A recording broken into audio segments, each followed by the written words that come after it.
San Andres Elizako organoaren zahar berritzearen inguruko erakusketa zabaldu berri du Eibarko Armagintzaren museoak.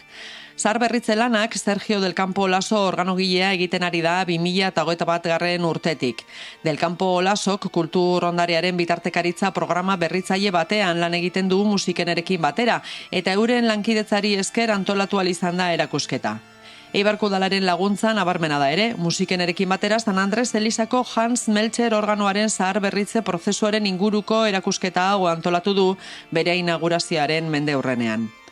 Lan hauetarako materialak hornitzen zituen enpresa alemaniarraren itxierak Del Campo egiten ari den zahar berritzea oztopatu egin du, baina lana 2023ko martxorako amaitu ahal izango mendu.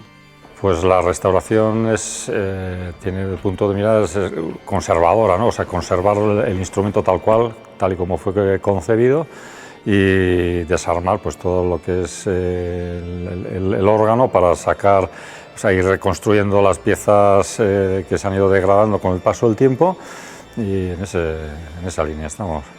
100 urtetik gorako instrumentu baten zahar berritze prozesua konplexua da, eta zehaztasunez egiten ari da. Organoa Eibarko kultur ondarearen parte da. Bilbon egin zuten orain dela 100 urte, eta garai hartako kanon teknikoei eta estetikoei jarraituz egina dago.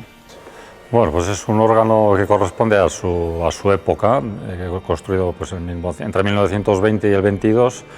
Entonces, en ese periodo los organistas tenían una tendencia muy clara pues, a aligerar el tacto de los teclados, el ofrecer a los organistas más independencia a la hora de manejar los registros, y bueno, pues, un poco pues, corresponde a ese momento en el que la tecnología y lo que es la neumática podía aportar, ¿no? En todo ese sentido.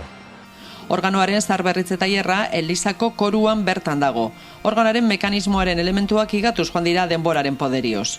Armagintza museoak abenduaren 11 arte hartuko du Hans Meltzer organoaren zahar berritze lanei buruzko erakusketa. 2 bisita gidatu antolatu dira. Urriaren 27an erakusketan eta urriaren 24an Elizako organoa ezagutzeko.